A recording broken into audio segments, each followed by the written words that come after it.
ठीक है क्लास, तो अभी हम लोग शुरू कर रहे हैं आपके साथ क्रिस्टल फील्ड थ्योरी। वीबीटी का जस्ट नेक्स्ट जो थ्योरी हम पढ़ते हैं वो है सीएफटी, कोऑर्डिनेशन कॉम्प्लेक्स कंपाउंड्स में। वीबीटी कई सारी बातें ऐसी हैं जो आंसर नहीं कर पा रही है, या आप ऐसा कह सकते हो कि VBT is not only the theory जो कोऑर्डिनेशन कॉम्प्लेक्स कंपाउंड्स को कंप्लीटली डिटेल कर पाए। कुछ बातें ऐसी भी हैं जो भी अनआंसर्ड हैं, जैसे कि कॉम्प्लेक्स जो है कलर की प्रॉपर्टी को एग्जिबिट करते हैं। These compound coordination complex compounds, why they are exhibiting colour, to just saying कि वो पैरामैग्नेटिक है उतने से ही सफिशिएंट आंसर नहीं मिल जा रहा है कि उनकी कलरफुल नेचर का, कलरफुल प्रॉपर्टी का। दूसरी बात, अगर हम ये कहें कि जो क्रिस्टल फील्ड थ्योरी में किसी भी लिगेंड को अगर हम लोग स्ट्रॉन्ग या वीक बता रहे हैं, तो वो किसके बेसिस पे किसी लिगेंड को स्ट्रॉन्ग बताया जा रहा है या वीक बताया जा रहा है, उसकी एक्सप्लेनेशन हमें क्रिस्टल फील्ड थ्योरी देगी। इस थ्योरी की भी कुछ एक लिमिटेशंस हैं, वो हम लोग बाद में डिटेल करेंगे, या हो सकता है मैं इन बिटवीन भी आपको बता दूं। तो जस्ट देखते हैं इसको कि ये थ्योरी आपको क्या कहती है। क्रिस्टल फील्ड थ्योरी, तो पहली बात तो आपको यहाँ पे एक टर्म दिखाई दे रहा है फील्ड, ठीक है। तो फील्ड बेसिकली अगर हम बात करते हैं कि यहाँ पे वर्ड क्यों यूज किया गया है, तो सबसे पहले तो हम बात करते हैं सेंट्रल मेटल एटम की। सेंट्रल मेटल एटम की, और सेंट्रल मेटल एटम के पास क्या प्रेजेंट होती है आपको पता है, डी ऑर्बिटल्स वेकेंट। तो अब जो हम वेकेंट डी ऑर्बिटल्स को यूज करते हैं, आपको पता है लिगेंड्स यहाँ पे आके आपको पता है इलेक्ट्रॉन पेयर कोऑर्डिनेट करते हैं। तो जो भी जिस भी जगह में, जिस भी ऑर्बिटल में अगर इलेक्ट्रॉन नहीं है, जगह खाली, तो हम पहली बात उसको हम लोग कैसे ट्रीट करके चलते हैं कि वहां पे कौन सी चार्ज डेंसिटी है। जगह खाली को हम लोग पॉजिटिव चार्ज डेंसिटी बोल के समझेंगे, क्योंकि यहाँ पे इलेक्ट्रॉन प्रेजेंट नहीं है, ठीक है। तो यहाँ पे ये जो डी ऑर्बिटल्स खाली हम बात कर रहे हैं सेंट्रल मेटल एटम की है, तो हम लोग क्या बोल रहे हैं कि ये पॉजिटिव चार्ज डेंसिटी इसके पास है, और इसके पास कौन अप्रोच कर रहा है, इसके पास अप्रोच करते हैं कौन, लिगेंड्स अप्रोच कर रहे होते हैं किसको, सेंट्रल मेटल एटम को। वो मैं क्या था तो भी समझ नहीं आ रहा है, ठीक है। तो लिगेंड्स जो है वो उनके पास क्या प्रेजेंट होते हैं, लिगेंड्स के पास अनशेयर्ड इलेक्ट्रॉन पेयर। तो इसके पास पूरे इलेक्ट्रॉन पेयर प्रेजेंट है, जिसकी वजह से हम लोग बोलेंगे इनके पास कौन से चार्ज की डेंसिटी है, नेगेटिव चार्ज डेंसिटी। क्योंकि जो स्पेयर इलेक्ट्रॉन्स दिखाई दे रहे हैं आपको साक्षात, वो इलेक्ट्रॉन्स बेसिकली कौन सी चार्ज डेंसिटी को बता रहे हैं, नेगेटिव चार्ज। इलेक्ट्रॉन डेंसिटी ज्यादा है तो पूरे इलेक्ट्रॉन्स पड़े, नेगेटिवली चार्ज पार्टिकल्स पड़े। तो यहाँ पर आपको क्रिस्टल फील्ड थ्योरी कह रही है कि जो सेंट्रल मेटल एटम है और जो लिगेंड है वो एक दूसरे को इस तरीके से अट्रैक्ट कर रहे हैं सच दैट उनके बीच में एक इलेक्ट्रोस्टैटिक फोर्स ऑफ अट्रैक्शन हो, जैसे क्योंकि ये कैसे चार्ज की तरह बिहेव कर रहा है, नेगेटिव, ठीक है, और ये कैसे बिहेव कर रहा है, लाइक पॉजिटिव। और दो अनलाइक चार्जेस आपस में क्या करते हैं, अट्रैक्ट करते हैं। और इस फोर्स ऑफ अट्रैक्शन को इस थ्योरी में क्या बताया गया है, इलेक्ट्रोस्टैटिक फोर्स ऑफ अट्रैक्शन, या फिर आप कह सकते हो कूलम्बिक फोर्स ऑफ अट्रैक्शन।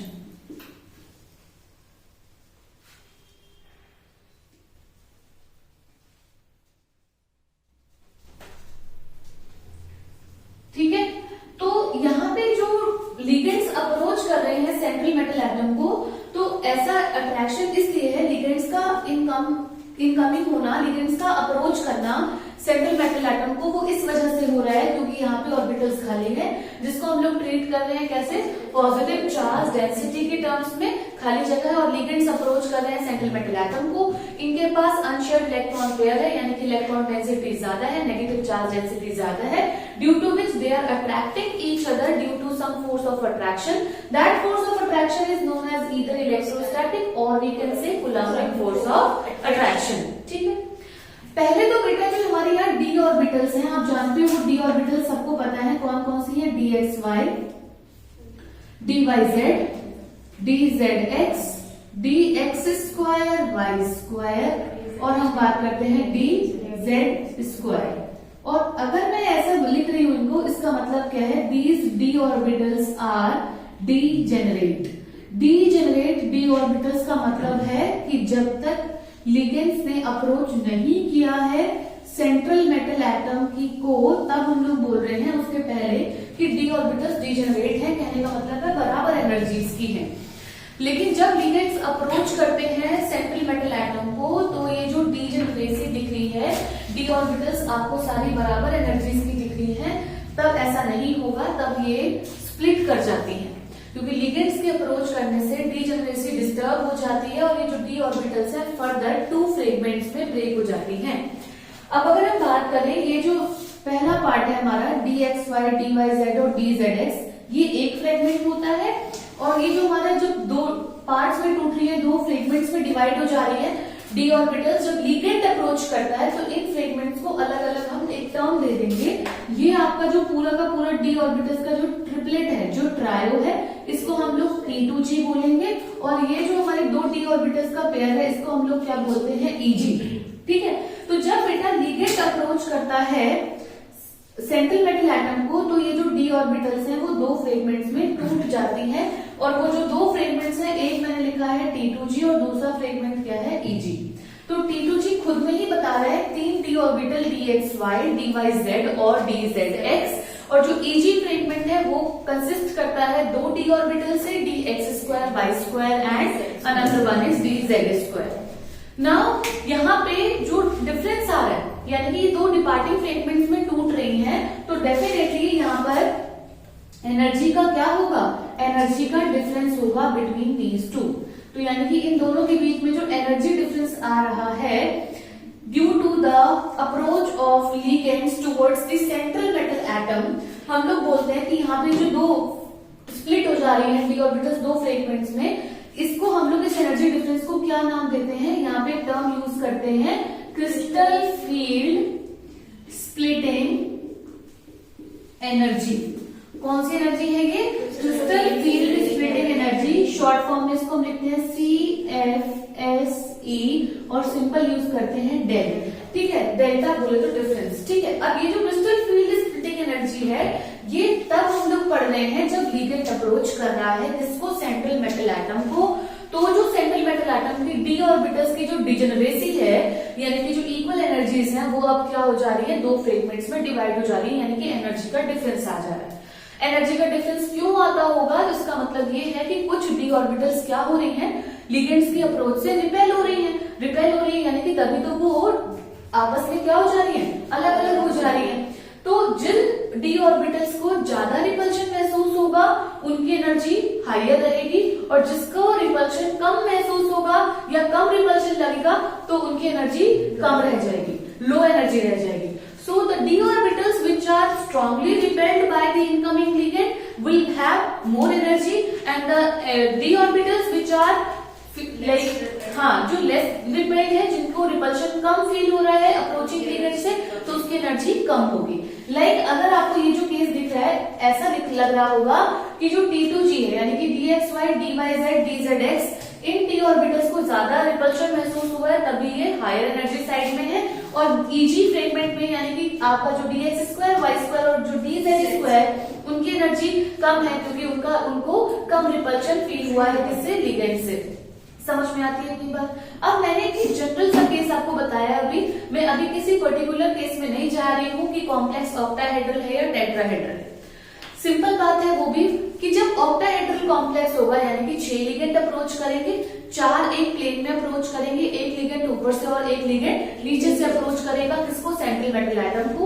और अगर लिगेंड आपका स्क्वायर प्लेनार है या फिर टेट्राहेड्रल है, तो उस केस में 4 लिगेंड अप्रोच करते हैं, टेट्राहेड्रल ही आपको पता है, और स्क्वायर प्लेनर मतलब एक प्लेन में 4 लिगेंड्स। अब उस अलग अलग केस में कैसे कैसे डिपार्टिंग फ्रेगमेंट्स होंगे वो मैं आपको भी पढ़ाऊंगी, लेकिन अभी हम पहले बात कर रहे हैं कि क्रिस्टल फील्ड थ्योरी में जो क्रिस्टल फील्ड स्प्लिटिंग एनर्जी है, इसका क्या मीनिंग है, इसका मीनिंग है डिफरेंस आ जाता है, डीजेनरेसी डिस्टर्ब हो जाती है, तो ये डिफरेंस क्रिएट हो जाता है। ठीक है, अब क्रिस्टल फील्ड स्प्लिटिंग एनर्जी की वैल्यू कभी तो ज्यादा हो सकती है और कभी तो कम। ये किस पे निर्भर करता है, किस पे डिपेंडेंट है, लिगेंड पे। अगर आपका लिगेंड स्ट्रॉन्ग फील्ड का है जो सेंट्रल मेटल एटम को अप्रोच कर रहा है, तो जितना लिगेंड स्ट्रॉन्ग फील्ड का होगा उतनी ज्यादा डीजेनरेसी ज्यादा डिस्टर्ब होगी, उतना ज्यादा स्प्लिटिंग ज्यादा होगा, और जितना ज्यादा स्प्लिटिंग होगा उतना एनर्जी का डिफरेंस ज्यादा होगा, उतनी क्रिस्टल फील्ड स्प्लिटिंग एनर्जी की वैल्यू भी ज्यादा होगी। So more the strength of the ligand, जितना स्ट्रॉन्ग होगा लिगेंड, उतनी ज्यादा क्रिस्टल फील्ड स्प्लिटिंग एनर्जी की वैल्यू ज्यादा होगी, और जितना लिगेंड वीक होगा उतनी क्रिस्टल फील्ड स्प्लिटिंग एनर्जी की वैल्यू कम होगी। तो यहां से क्रिस्टल फील्ड स्प्लिटिंग एनर्जी की जो वैल्यू है ये आपको बताती है प्रैक्टिकली किसी भी लिगेंड को स्ट्रॉन्ग क्यों कहा गया है और किसी भी लिगेंड को वीक क्यों कहा गया है, वो किससे पता लग रहा है, क्रिस्टल फील्ड स्प्लिटिंग एनर्जी की वैल्यू से। सो जितनी ज्यादा स्प्लिटिंग होगी उतनी ज्यादा क्रिस्टल फील्ड स्प्लिटिंग एनर्जी की वैल्यू निकल कर आएगी, मैग्नीट्यूड ज्यादा आएगा और उतना ज्यादा लिगेंड को स्ट्रॉन्ग कहा जाएगा। तो अगर मैं आपके सामने 3 लिगेंड लिखूं, CO, CN और हमारा नेक्स्ट कौन सा होता है NO2-, ये हमारे 3 लिगेंड ऐसे हैं जो मैं अगर बात करूं स्ट्रॉन्ग की कैटेगरी में, सबसे पहले अगर मैं सीरीज बनाती हूं तो सबसे ऊपर कौन सा आता है हमारा CO, देन आता है CN-, देन आता है NO2। ठीक है, ये याद कर लीजिए, ये 3 ऐसे लिगेंड्स हैं जो कि स्ट्रॉन्ग फील्ड लिगेंड्स हैं हमारे। ठीक है, और वीक में अगर हम बात करें तो वो होते हैं हमारे वीक फील्ड लिगेंड्स में कौन आते हैं, हैलाइड्स आते हैं। वीक फील्ड लिगेंड्स में कौन आते हैं हमारे, हैलाइड्स आते हैं, यानी कि X- मैं जनरल लिख दूंगी F-, Cl-, Br-, I-, ये सारे के सारे आपके कैसे लिगेंड्स हैं, वीक फील्ड लिगेंड्स हैं। ये पहली बात तो आप याद कर ही लीजिए, याद होनी ही चाहिए। अब हम लोग क्या करेंगे, एक सीरीज बनाएंगे क्रिस्टल फील्ड स्प्लिटिंग एनर्जी की वैल्यूज के आधार पर कि कौन सा लिगेंड स्ट्रॉन्ग है कौन सा वीक है, उस अरेंजमेंट को, उस ऑर्डर को, उस सीक्वेंस को, उस सीरीज को हम लोग कौन सी नाम देंगे, स्पेक्ट्रोकेमिकल सीरीज। ठीक है, तो सबसे पहले आप इतना पार्ट नोट कीजिए, उसके बाद हम लोग हेडिंग डालेंगे स्पेक्ट्रोकेमिकल सीरीज और उस सीरीज को नोट करेंगे।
ये वाला पार्ट इरेज कर दें,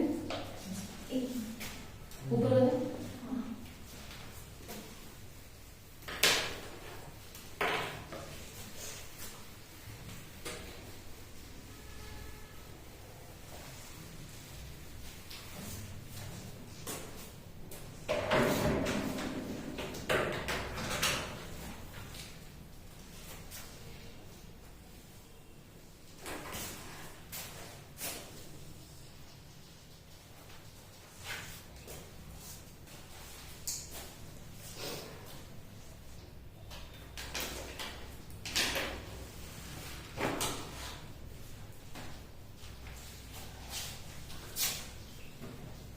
अगर central metal atom and ligands, दो कॉम्प्लेक्सेस है मेरे पास अलग अलग, उसमें सेंट्रल मेटल एटम और लिगेंड दोनों में सेम है, तो हम कैसे बताएंगे कि किस कॉम्प्लेक्स में क्रिस्टल फील्ड स्प्लिटिंग एनर्जी ज्यादा होगी और किसमें कम होगी? एक कॉम्प्लेक्स है जिसमें सेंट्रल मेटल एटम M है, या कोई भी मान लीजिए आप प्लैटिनम है, दूसरे में भी वही है, दोनों में लिगेंड्स भी अगर सेम है तो क्रिस्टल फील्ड स्प्लिटिंग एनर्जी में डिफरेंस है। तो ऐसा क्या रीजन होगा जिसकी वजह से क्रिस्टल फील्ड स्प्लिटिंग एनर्जी में डिफरेंस है? ऐसा क्या होता होगा? सेंट्रल मेटल एटम भी सेम है, लिगेंड्स भी सेम है, but crystal field splitting energy same नहीं है, एक की ज्यादा और एक की कम है। ऐसा क्यों? ध्यान रखना, जिस सेंट्रल मेटल एटम पर पॉजिटिव चार्ज ज्यादा होगा, हम उस कंडीशन में क्या कहेंगे? क्रिस्टल फील्ड स्प्लिटिंग एनर्जी की वैल्यू भी ज्यादा होगी, गैप ज्यादा होगा और क्रिस्टल फील्ड स्प्लिटिंग एनर्जी भी ज्यादा होगा। तो हम क्या कहने वाले हैं? अगर सेंट्रल मेटल एटम या लिगेंड किसी दो कॉम्प्लेक्स में सेम भी है तो हम लोग क्या बोलेंगे कि सेंट्रल मेटल एटम पे जितना पॉजिटिव चार्ज X प्लस की वैल्यू जितनी ज्यादा है, दूसरे में भी M है लेकिन उस पर चार्ज अगर Y प्लस है, Y प्लस अगर कम है, ये ज्यादा है और ये कम है, तो जिसमें ये ज्यादा होगा यानी कि चार्ज पॉजिटिव ज्यादा है तो उसकी क्रिस्टल फील्ड स्प्लिटिंग एनर्जी क्या होगी? ज्यादा होगी, और इसकी क्रिस्टल फील्ड स्प्लिटिंग एनर्जी क्या होने वाली है? कम होने वाली है। यहां तक बात समझ में आ रही है? अच्छा, एक और बात ध्यान रखना, हम लोग कभी कभी बोलते हैं कि स्ट्रॉन्ग फील्ड लिगेंड भी वीक फील्ड लिगेंड भी स्ट्रॉन्ग की तरह एक्ट करते हैं। ऐसा कब, किन लिगेंड्स के साथ या किन सेंट्रल मेटल एटम्स के साथ ऐसा होता है? अगर मैं बात करती हूं, जैसे मैंने बात की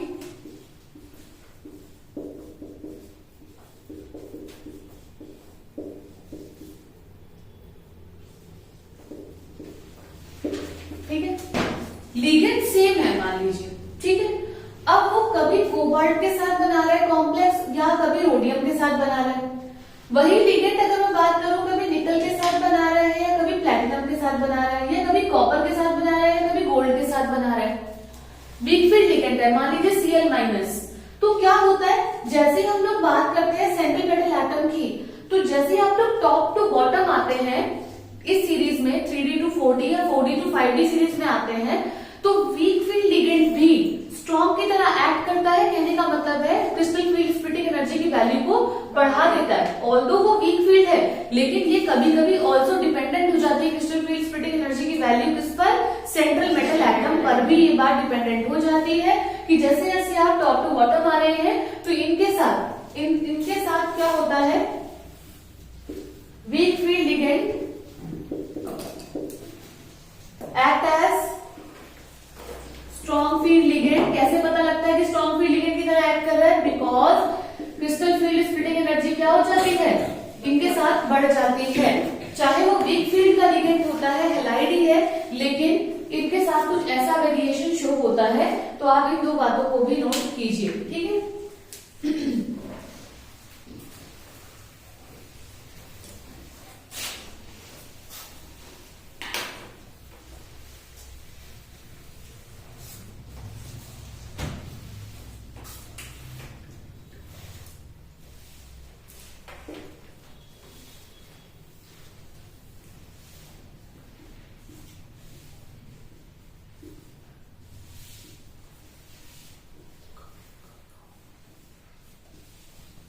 नेक्स्ट हम लोग बोलते हैं कि जो पैरामैग्नेटिक कॉम्प्लेक्सेस होते हैं जनरली दे आर कलरफुल, है ना।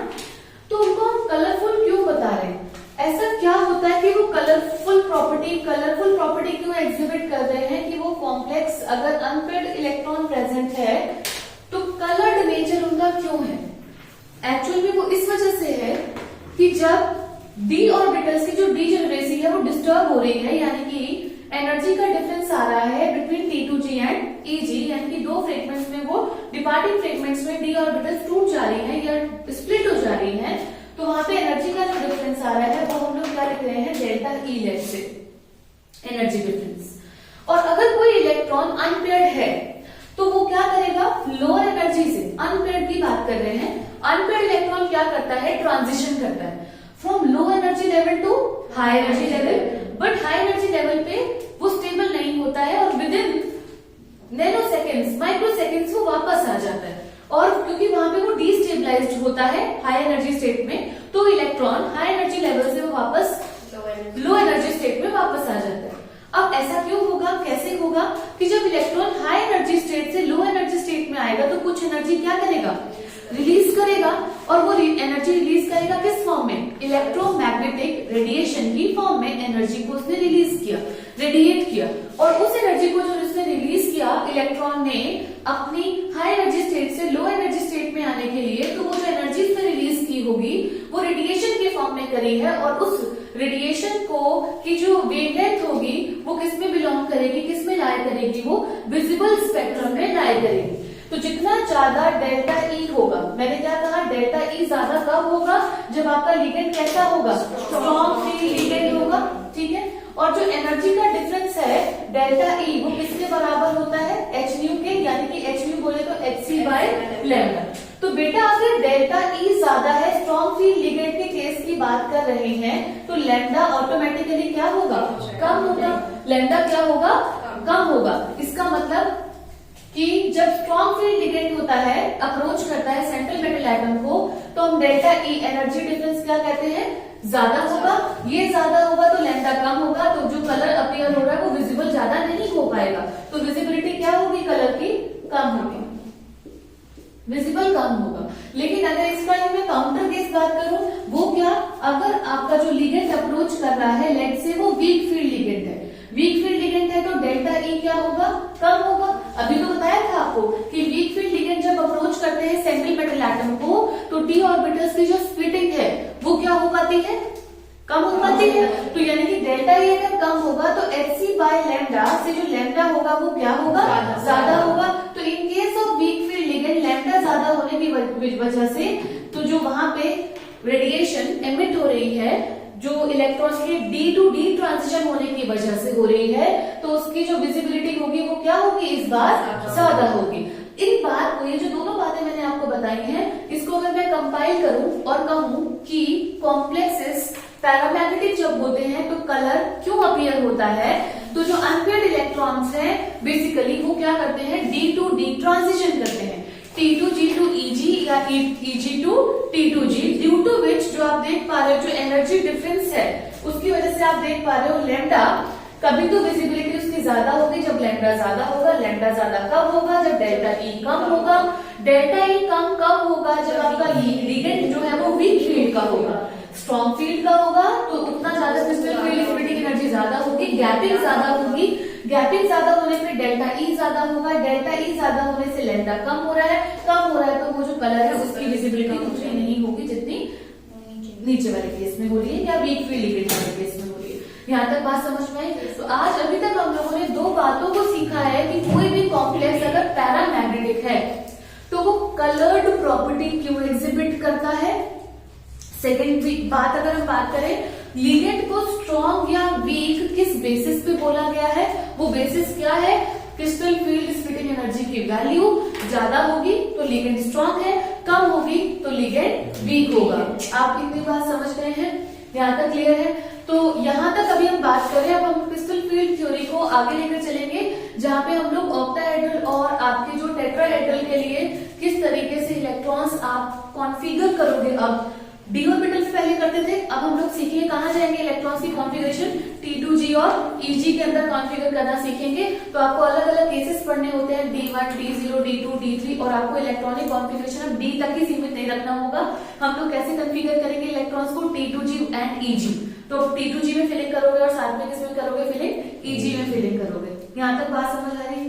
अब इस क्लास की हम एंडिंग करेंगे एक छोटे से पॉइंट के साथ। वो एक छोटा सा पॉइंट आपको घर से सोच के लेके आना है कि हमने कहा कि कोई भी कॉम्प्लेक्स अगर कलर्ड प्रॉपर्टी एग्जिबिट कर रहा है तो उसके लिए आपने आज क्लास में सीखा कि अनपेयर्ड इलेक्ट्रॉन का होना जरूरी है कॉम्प्लेक्स में, क्योंकि पेयर्ड वाले जो इलेक्ट्रॉन्स हैं वो डी डी ट्रांजिशन नहीं कर रहे हैं।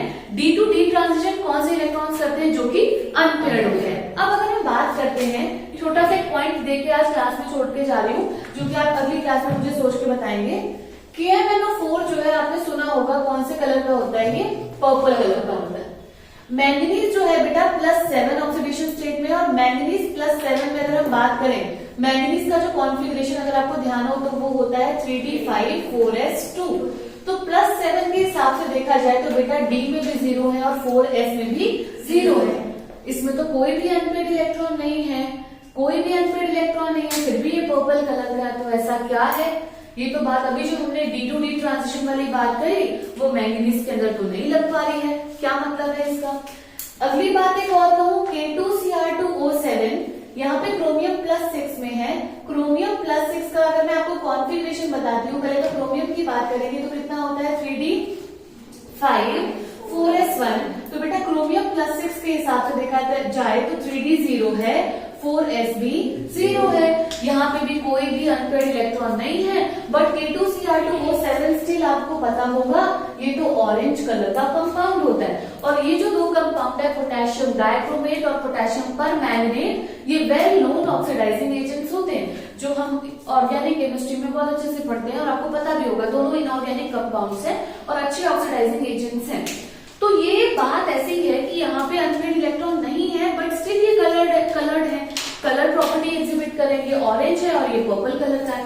ऐसा यहाँ पे क्या होता होगा कि ये कलर की प्रॉपर्टी को एग्जिबिट करते होंगे। तो आज आपको ये बात थोड़ी सी सोच के आनी है, जांच पड़ताल करके आइएगा। थोड़ा कल इस बात पे डिस्कशन करेंगे और इस क्रिस्टल फील्ड थ्योरी को जितना मैंने आपको बेसिक बताया इसको आगे लेके चलेंगे।